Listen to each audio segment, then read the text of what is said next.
नमस्कार, मैं रवीश कुमार। एक ऐसे दौर में जब कई राज्यों के मुख्यमंत्री अपने अपने राज्यों के लिए विशेष राज्य का दर्जा दिए जाने की मांग कर रहे हैं, तब जम्मू कश्मीर को स्पेशल स्टेटस देने वाले अनुच्छेद 370 को हटाने पर बहस चल रही है। लेकिन बिहार या सीमांध्र की मांग और जम्मू और कश्मीर की 370 में कोई तुलना ही नहीं की जा सकती। यह उदाहरण नहीं देता तो एक बार में आपको लगता कि दोनों एक ही बात है। इसलिए अनुच्छेद 370 का मामला इतना जटिल है कि इसे सिर्फ भावुक होकर, सीना तान कर ही बेहतर तरीके से समझा जा सकता है, क्योंकि ऐसी स्थिति में सोचने समझने की जरूरत नहीं रह जाती। खैर, गुरुवार की चर्चा को जारी रखते हुए हमने देखा कि अनुच्छेद 370 के खिलाफ नई सी लगने वाली दलील क्या दी जा रही है। संघ परिवार से जुड़े लेखकों के लेख और टीवी स्टूडियो में उनकी बातों को सुनकर कुछ प्रमुख बिंदुओं को चिन्हित किया, मगर ध्यान रखिएगा कि यह उनके ऐतराज का संपूर्ण हिस्सा नहीं है। खैर, मोटा मोटी दलील अब इस बात पर आ टिकी है कि जम्मू कश्मीर की अनुसूचित जाति को 370 के कारण आरक्षण का लाभ नहीं मिल रहा है। पूरे राज्य में अनुसूचित जाति को वहां पर 8% का आरक्षण है, बाकी मुल्क में बहुत ही ज्यादा है। तर्क है कि आबादी के अनुपात से राज्य में दिया गया है। जम्मू कश्मीर में ओबीसी आबादी को आरक्षण हासिल नहीं है, 2% का आरक्षण है। और गूगल सर्च किया तो पता चला कि 2012 के साल में वहां की सरकार 27% करने पर विचार कर रही थी, लेकिन कहीं यह बात नहीं आई उस रिपोर्ट में कि 370 के कारण नहीं कर सकती है। 2013 के एक खबर है कि ओबीसी विकास और कल्याण के प्रतिनिधि तत्कालीन जम्मू कश्मीर की कांग्रेस प्रभारी अंबिका सोनी से इस मांग को लेकर मिलते हैं कि ओबीसी आरक्षण को 27% किया जाए। उस वक्त भी नहीं कहा जाता है किसी भी तरफ से कि 370 के कारण यह नहीं हो सकता। इसका मतलब यह है कि मामला राजनीतिक भी हो सकता है। 370 के कारण राज्य में औरतों को बराबरी का हक नहीं मिला हुआ है, यह एक दलील दी जा रही है। ऐसा था या होगा, मगर अक्टूबर 2002 के हाईकोर्ट के फैसले से साफ हो गया कि राज्य से बाहर के व्यक्ति से शादी करने वाली लड़की स्थायी नागरिक होने के अधिकार से वंचित नहीं हो सकती। और इसी तरह का फैसला कभी 70 के दशक में भी आया था। इसे रोकने के लिए जरूर विधानसभा में एक बिल लाया गया, मगर 10 साल बाद वो पास नहीं हो सका है। साफ है, इसका संबंध भी राजनीति से है, अनुच्छेद 370 से नहीं। एक आलोचना यह भी है कि अनुच्छेद 370 के कारण जम्मू कश्मीर में आरटीआई एक्ट नहीं है, वहां पर है। आरटीआई के जानकारों से जब पूछा तो उन्होंने कहा कि राज्य का आरटीआई कानून केंद्र के कानून का हूबहू है और बाद में बनने के कारण कुछ मामलों में तो बेहतर भी है। इसके अलावा जम्मू कश्मीर में भ्रष्टाचार निरोधक कानून 2006 भी है, जो कई मामलों में सख्त माना जाता है। लागू कितना होता है यह अलग विवाद का विषय है। केंद्र में लोकपाल बिल बनने से दशकों पहले जम्मू कश्मीर में एहतसाब आयोग बन चुका था। कई लोग कहते हैं कि राष्ट्रपति के आदेशों के कारण 370 का मूल रूप अब समाप्त हो चुका है। सुप्रीम कोर्ट, चुनाव आयोग, सीएजी सभी केंद्रीय संस्थाओं के दायरे में राज्य है। यहां तक कि पहले कहा जाता था कि वहां का सीएम खुद को वजीर आजम यानी प्रधानमंत्री कहता है, और यह भी अब नहीं, अब चीफ मिनिस्टर ही कहता है। यह मामला भी उठ रहा है कि वहां 370 के कारण हिंदुस्तान के दूसरे हिस्सों के नागरिक जमीन नहीं खरीद सकते। तो ऐसा कानून छत्तीसगढ़, हिमाचल प्रदेश और अन्य राज्यों में भी, अंडमान निकोबार में भी। हिमाचल प्रदेश के tenancy and land reform act 1972 के सेक्शन 118 के अनुसार जो उस राज्य का किसान नहीं है उसे जमीन नहीं बेची जा सकती है। जम्मू कश्मीर का कानून करीब 100 साल पुराना है, ऐसा वाला जो तब 370 नाम की चिड़िया भी नहीं थी। डोगरा महाराजाओं के वक्त यह कानून बना था। कई आलोचक कहते हैं कि आप वहां बिजनेस सेटअप नहीं कर सकते, वहां रहकर मतदान का अधिकार हासिल नहीं कर सकते यदि आप बाहर के हैं। ये सारी बातें हैं, इसलिए इसे समाप्त करना चाहिए। इस बहस के इतने पक्ष हैं कि हां या ना का फैसला आप टीवी देखते हुए बिल्कुल ना करें, ये अच्छा रहेगा। बस समझने के लिए कि इसकी राजनीति क्या है। जब 370 मूल रूप में नहीं है तो खत्म करने को लेकर भावनात्मक राजनीति क्यों है, और जब यह मूल रूप में नहीं है तो इसे बनाए रखने के लिए भावनात्मक बयानबाजी क्यों है। तो हम बात करेंगे। मनोज जोशी जी हैं हमारे साथ, वरिष्ठ पत्रकार हैं। डॉक्टर शिव शक्ति बख्शी साहब हैं, एग्जीक्यूटिव एडिटर है कमल संदेश, ये बीजेपी की पत्रिका है। जवाहरलाल कौल साहब हैं, वरिष्ठ पत्रकार हैं, जमाने से इस मसले पर लिखते रहे। नवनीता चड्डा बेहरा हैं, आप प्रोफेसर हैं दिल्ली विश्वविद्यालय की। मनोज जी, मैं आपसे ही जानना चाहता हूं, चूंकि ये बड़ा जटिल है, इसकी पृष्ठभूमियां समंदर की तरह गहरी हैं, फिर भी ये जो बात कहा गया है कि 370 से क्या फायदा हुआ, ये हमें इस पे वहाँ की जनता को बहस करनी चाहिए। हालांकि वहाँ की जनता से ज़्यादा हमारी जनता बहस कर रही है, हम लोग कर रहे हैं, लेकिन फिर भी ये कानून क्या सचमुच रोड़े अटकाता है क्या कि वहाँ के डेवलपमेंट में? देखिए, ऐसा है, जम्मू और कश्मीर का जो इतिहास है वो विचित्र इतिहास है और अभी भी विचित्र ही है।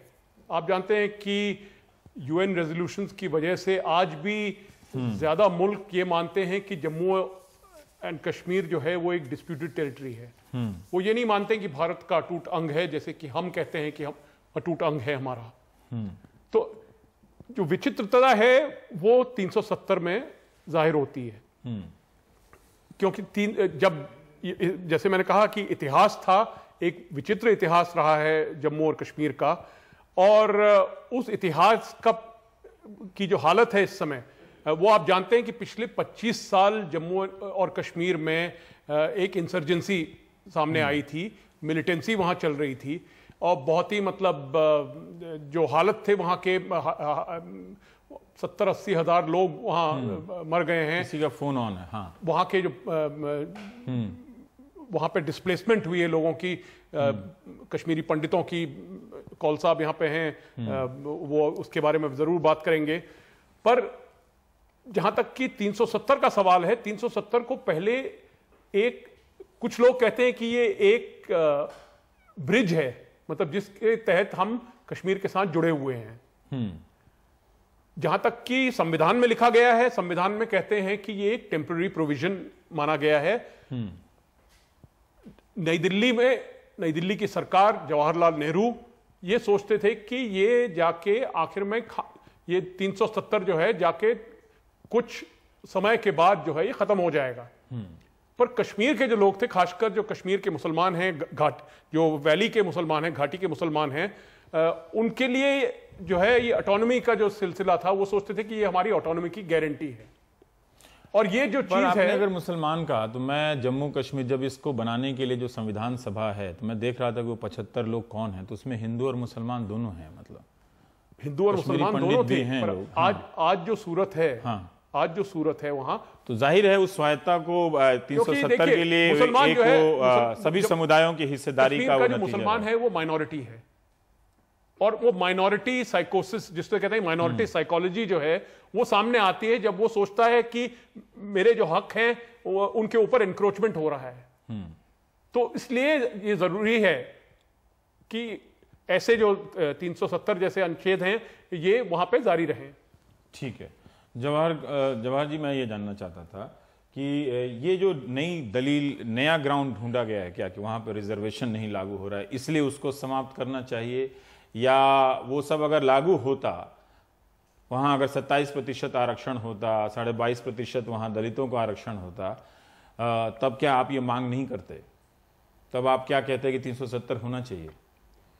क्या अगर ऐसा होता तो 370 की कोई ज़रूरत कश्मीर के राजनीतिकों को नहीं रहती।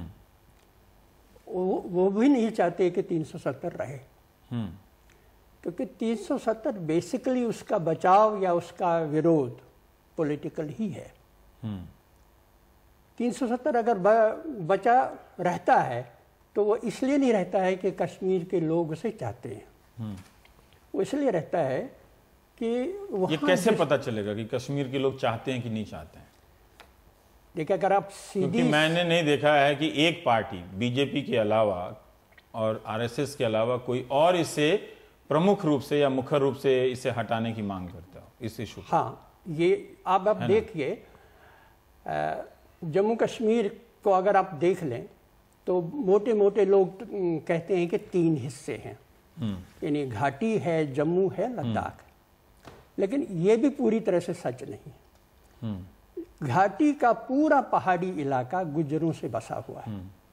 ये गुज्जर जम्मू के पुंछ एरिया नहीं, उसमें भौगोलिक परिस्थिति में नहीं जाना चाहता। तो मुझे ये बताइए कि वहां आरक्षण लागू करने में अगर वहां की सरकार चाहे हम आरक्षण देना चाहते हैं तो 370 से रुकावट आती है क्या? क्योंकि आप एक तमिलनाडु का भी मैं उदाहरण दे सकता हूं कि वहां की सरकार जो है वो 50% से ज्यादा भी आरक्षण देती है। मेरा सीधा कहने का मतलब जो अन्य उत्तर भारत के राज्यों में ने नहीं दिया है उससे कहीं ज्यादा 50%। देखिए, मेरा सीधा कहना यह है तो वहां अगर वो चीजें जो आपने गिनाई कि 27% आरक्षण दिया जाएगा और ST/ST को रिजर्वेशन दिया जाएगा, जो कि है नहीं। 8% है वहां पे, है मतलब ये मत कहिए कि है नहीं। जितना चाहिए उतना मिल जाएगा। और पंचायती राज को पूरे अधिकार दिए जाएंगे, जो कि 10 साल पहले वहां लागू करने की कोशिश की गई। इसी तरह के सारी चीजें अगर हों, पर क्या ये सही नहीं है कि 370 की कई धाराओं का इरोजन हो चुका है, अब वो समाप्त हो चुकी है? 370 की आवश्यकता क्या है, ये बताइए कि ये सब अगर हो जाए तो 370 इतना इमोशनल इश्यू क्यों है आपके लिए? इतना इमोशनल, अगर ये शब्द हटा दीजिए तो ये क्यों है?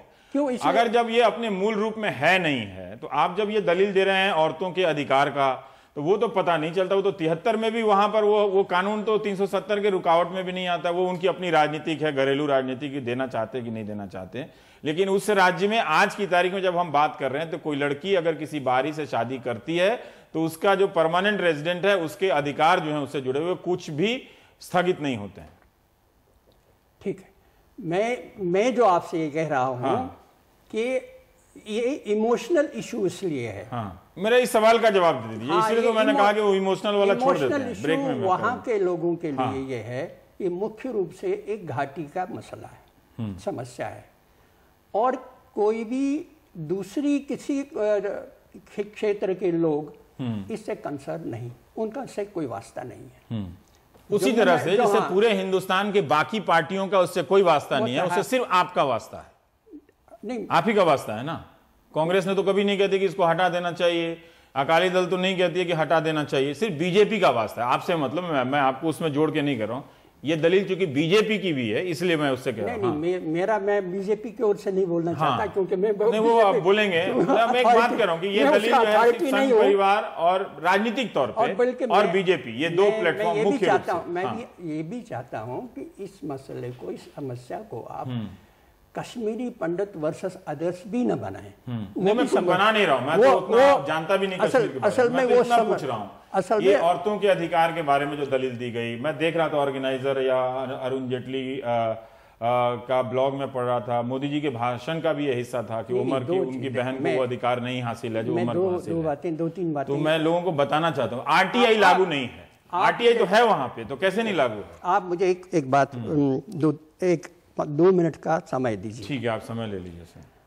मुझे लगता है कि 370 पर जो भी विवाद है, वो 2 कारणों से।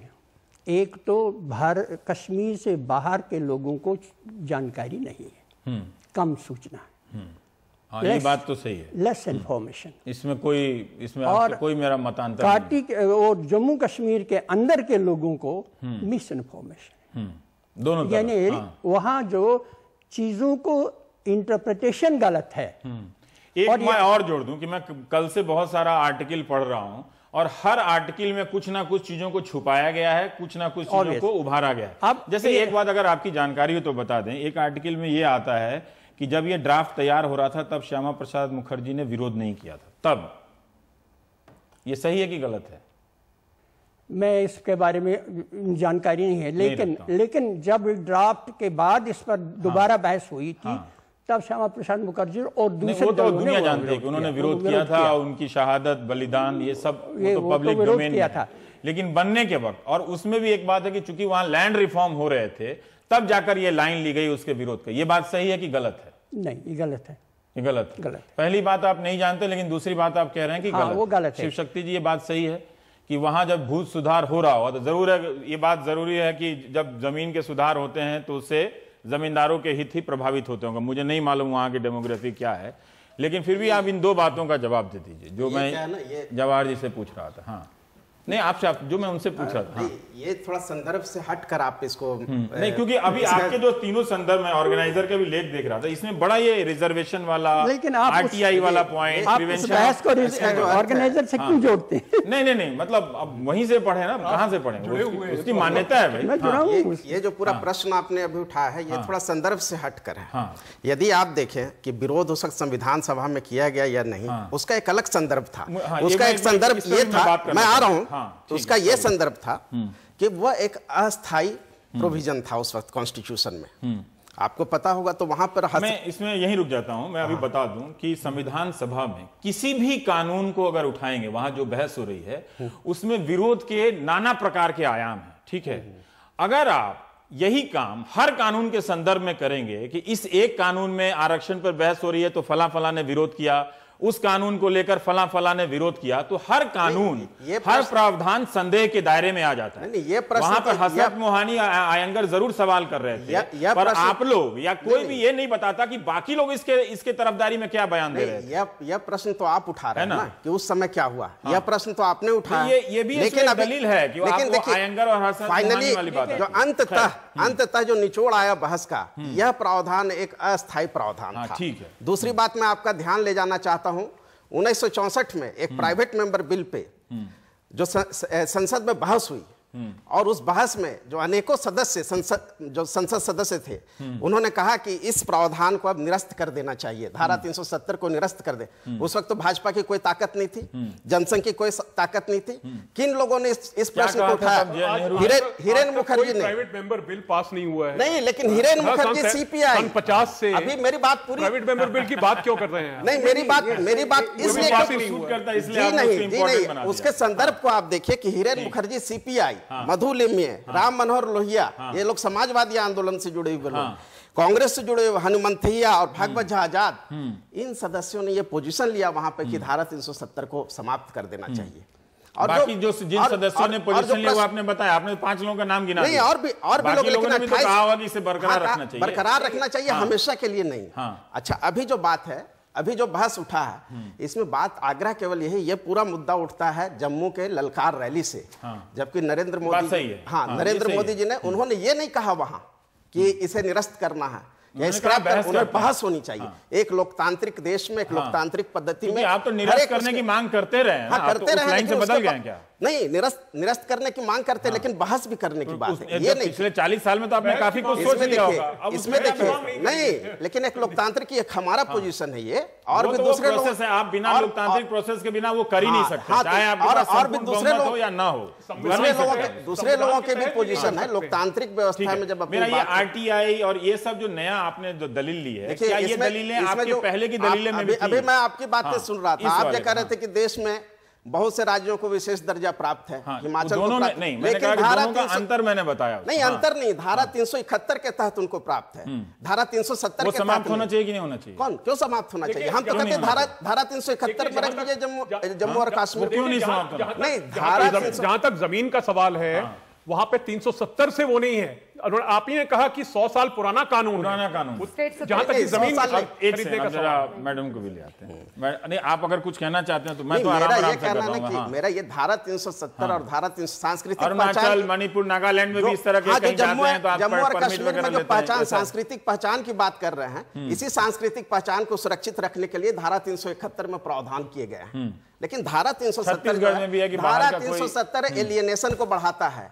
और धारा 371 ये सब्जेक्टिव बात हो गई, बढ़ाता कि नहीं बढ़ाता? आपने कहा आरटीआई एक्ट लागू नहीं है, वहां लागू है। ये हमने आपने नहीं, बहुत से संविधान सारे जो वक्ता हैं आपकी लाइन से बोलने वाले हैं, संविधान के मतलब ये नहीं कि इसके विरोध में जो आपके विरोध में बोलने वाले हैं वो भी सही बात कर रहे हैं। धारा 370 के सबसे आपसे ये बात करना चाहता हूँ, ये जो बहस किस बात पर है? क्या आप धारा 370 और 370 को लोगों को समझाना चाहते हैं? हाँ। अगर आप समझाना चाहते हैं तो इन सारी मामलों में व्यवधान क्यों डाल रहे हैं? क्यों नहीं आप उसे समझने की कोशिश करते हैं? उसे रखना चाहिए या नहीं रखना चाहिए, ये उस पर मेरा मतलब वो सेकेंडरी क्वेश्चन है। जो कहा जा रहा है उसके अलग-अलग क्या हमें उसमें कोई अंतर्विरोध नहीं है। क्या हमें मालूम है, क्या हम यहाँ जो यहाँ बैठे हैं मालूम है कि धारा 370 के क्या है? क्या ये मालूम है? मैंने आपसे कहा कि यहाँ इंफॉर्मेशन हमारी बहुत कम है। ठीक है। पहली बात ये कहा, अक्सर बताया जाता है, जो कि इसको बचाए रखने वाले लोग या जम्मू कश्मीर के राजनीतिक कहते हैं कि एक परमानेंट फीचर है। ये परमानेंट फीचर कभी था नहीं, क्योंकि पहले से ही इसका टाइटल ही है टेम्परेरी। सही है, प्रोविजनल वाली बात पे कोई विवाद नहीं है। नंबर 1। दूसरी बात ये कि ये इसके कारण या किसी और के कारण जम्मू कश्मीर को कोई स्पेशल स्टेटस नहीं दिया गया। Jammu Kashmir has no special status. Constitution का कोई भी हिस्सा, कोई भी प्रोविजन इसे स्पेशल स्टेटस नहीं दे रहा है। फिर जो आपको आप कह रहे हैं सही नहीं। अच्छा एक मिनट, जो टेम्परेरी, हाँ, जो टेम्परेरी प्रोविजन है, ठीक है, वही 2 पॉइंट पर रुक जाते हैं अभी। आराम से। Article according to Indian constitution जो फिजिकल टेरिटरी है जम्मू कश्मीर की, वो एक सिर्फ आर्टिकल के तहत इंडियन यूनियन में मानी जाती है। और ये जो अस्थाई और स्थायी रूप की बात है, वो आर्टिकल 370 पे जब बहस हो रही थी, ये कोई शक नहीं है कि उसमें उसे अस्थायी रूप से माना गया था। लेकिन आर्टिकल 370 की जो बहस है वो 1950 अग्रीमेंट से जुड़ी हुई है। 1952 का जो अग्रीमेंट था नेहरू और शेख अब्दुल्ला का, नेहरू और शेख अब्दुल्ला का जो अग्रीमेंट हुआ था, वो एक पॉलिटिकल रूप में उसका बेसिस है आर्टिकल 370 का। सो जब कश्मीर के लोग बात करते हैं कि एक परमानेंट फीचर है, जिस अंडरस्टैंडिंग की बात करते हैं, वो सिर्फ आर्टिकल 370 की बात नहीं कर रहे हैं। वो आर्टिकल 370 से पीछे जो जुड़ा हुआ एक अंडरस्टैंडिंग था पंडित जवाहरलाल नेहरू और शेख अब्दुल्ला के बीच में, 1952 अग्रीमेंट, वो उसकी तरफ बात कर रहे हैं। और जो आर्टिकल 370 है, मेरे हिसाब से इसलिए उसे अलग नजरिए से देखना चाहिए क्योंकि एक उसका स्पिरिट है, उसका जो प्रिंसिपल था आर्टिकल 370 के पीछे, किया वो अपने मूल रूप में नहीं है। इस बात के बावजूद, क्योंकि मूल रूप में प्रोविजंस नहीं है, जो आर्टिकल 370 के अंदर स्पेसिफिक प्रोविजंस हैं, वो या तो हटा दी गई हैं, या इंडियन कॉन्स्टिट्यूशन में जितनी धाराएं हैं उसके बिल्कुल जो सेम धाराएं हैं वो, सो प्रोविजंस के मुताबिक आर्टिकल 370 का कोई मायने नहीं रह गया है आज की तारीख में। लेकिन जो प्रिंसिपल था आर्टिकल 370 के बीच का, उस लिहाज से इंपॉर्टेंट है, उस लिहाज से बहुत इंपॉर्टेंट है। और जब जम्मू कश्मीर के लोग बात करते हैं, वो आर्टिकल 370 से जो जुड़ा हुआ प्रिंसिपल है कि उसकी बात करते हैं कि इंडियन यूनियन से हम जुड़े 3 प्रिंसिपल्स पे, एक फेडरल, दूसरा सेक्युलरिज्म, तीसरा जो उनकी ऑटोनॉमी फेडरलिज्म से जो जुड़ी हुई है। अगर हम उन तीनों प्रिंसिपल्स को लेकर चलते हैं, तब आर्टिकल 370 का मान रखना, लगातार मान रखना बहुत जरूरी होता है। एक बात मैं जवाहरलाल जी की तरफ से मैं पूछना चाहता हूं कि जब ये खाली हो चुका है, ठीक है, इसमें गुलजारी लाल नंदा भी 4 दिसंबर 1964, ये एजी नूरानी की किताब है, उस कॉन्स्टिट्यूशनल हिस्ट्री ऑफ जम्मू है कश्मीर, वो शायद अच्छी किताब मानी जाती है मेरे ख्याल से। तो उसमें वो लिख रहे हैं कि गुलजारी लाल नंदा संसद में कह रहे हैं कि ये खाली हो चुका है, आप रखिए ना रखिए, पूरी तरह से खाली हो चुका है, उसमें कुछ भी नहीं बचा है। और नेहरू भी कह रहे हैं कि ये धीरे धीरे कमजोर हो जाएगा। मैं इसका मतलब कोई इसमें सहमत है कि इसे एक दिन समाप्त हो जाना चाहिए। मैं इस बात समाप्त तो होना चाहिए। उसमें देखिए, समाप्त होगा, टेम्पररी प्रोविजन इसलिए कहा जाता है, पर उसमें एक लीगल प्रॉब्लम है। एक तो लीगल प्रॉब्लम यह है कि उसको खाली जम्मू एंड कश्मीर की कॉन्स्टिट्यूएंट असेंबली जब तक दोबारा कायम नहीं होगी, पर जब ये नेता नेहरू या गुलजारी लाल नंदा या जो भी नेता कह रहे हैं कि अपने आप कमजोर पड़ जाएगा, समाप्त हो जाएगा, नहीं देखिए, एक क्या वो ये बात वो ये कहीं नहीं कह रहे हैं कि इसको समाप्त करने के लिए आपको वही करना पड़ेगा। नहीं देखिए, एक कानूनी दिक्कत है, कानूनी दिक्कत ये भी जानते हैं कि कानूनी दिक्कत क्या है दिक्कत? कानूनी दिक्कत ये है कि जब तक राष्ट्रपति उसका एब्रोगेशन नहीं कर सकते हैं, जब तक कि कॉन्स्टिट्यूएंट असेंबली ना करे, और कॉन्स्टिट्यूएंट असेंबली अब है ही नहीं। ये थोड़ा ये प्रोविजन है उसका, ये थोड़ा ये स्पष्ट नहीं हो पा रहा है। स्पष्ट है, ये नहीं है, समझाने की कोशिश करता हूं। हाँ, आप कह लीजिए बख्शी जी, आप कह लीजिए।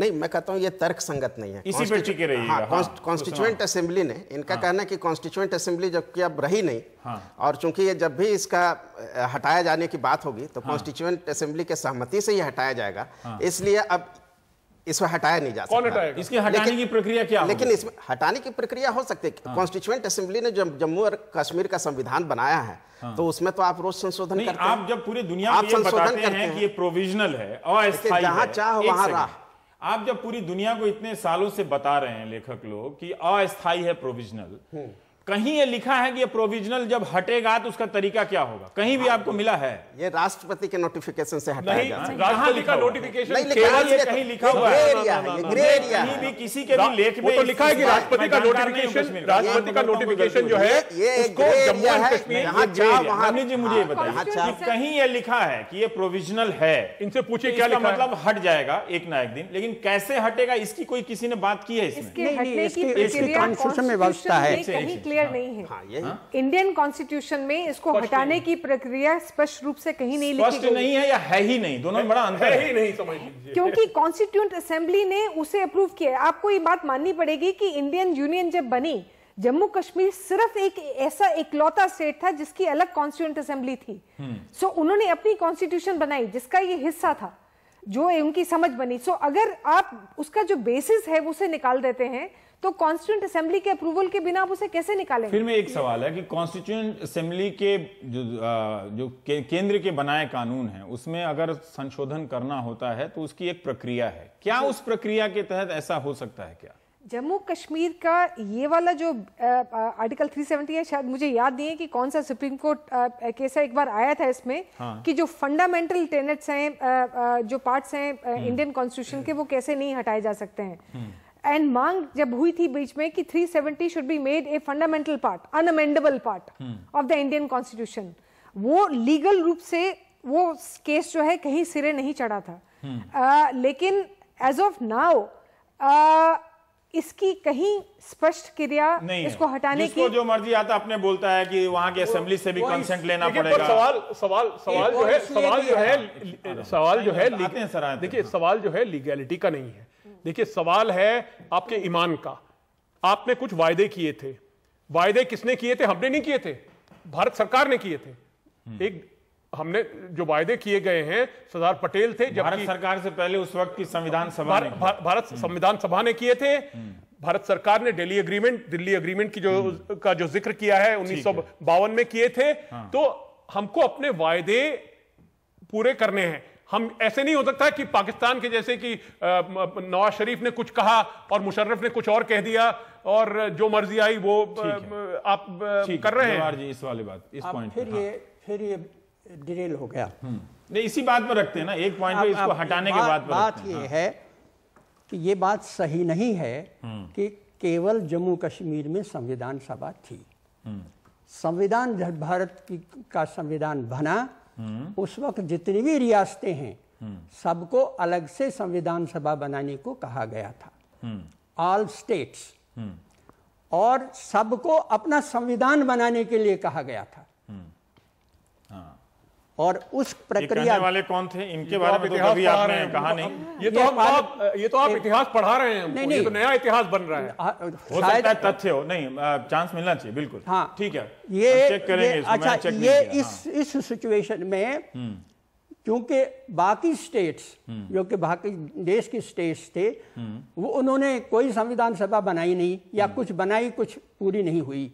और संविधान वो उस वक्त तक बना नहीं पाए जब तक इंडियन कॉन्स्टिट्यूशन पास होना था। इसलिए उन्होंने, इसमें जम्मू कश्मीर की क्या गलती है अगर उसने अपने बात को पूरा होने दीजिए। उन्होंने भारतीय संविधान को एज ए होल स्वीकार किया। जम्मू कश्मीर में ये संविधान सभा जो बनी, वो आपने विकल्प दिया था तो उन्होंने बनाई। उसी प्रक्रिया में वो बनाई।